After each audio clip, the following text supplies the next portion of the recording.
Assalamualaikum sahabat elektronik, berjumpa kembali bersama saya dan kali ini saya akan mencoba memperbaiki televisi Aoyama yang kerusakannya mati total.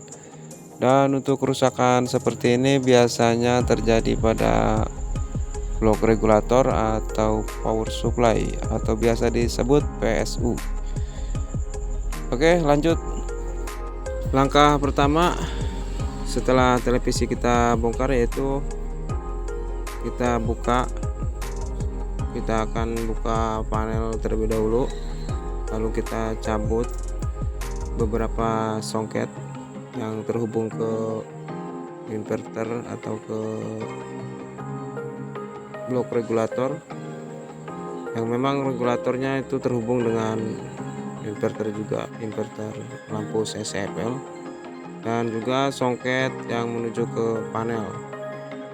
Lalu kita amankan terlebih dahulu untuk panelnya, jangan sampai ya tidak aman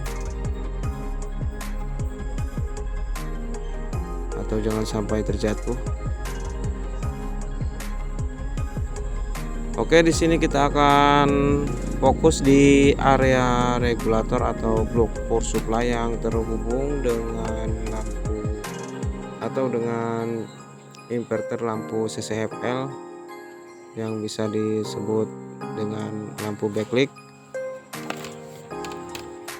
Kita nyalakan televisinya dan kita siapkan tester analog di skala 50 volt. Di sini di dioda sekunder tidak ada tegangan ya.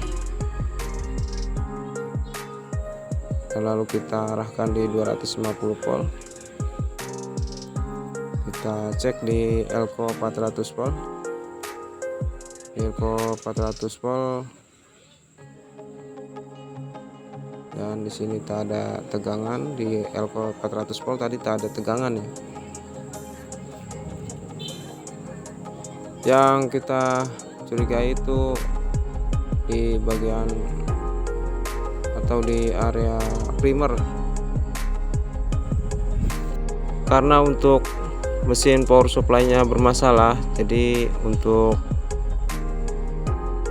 mesin power supply ini tidak berfungsi ya. Ini ada IC-nya, IC harus kita ganti karena tidak keluarnya tegangan sekunder, karena IC power ini bersatu dengan IC PWM atau driver.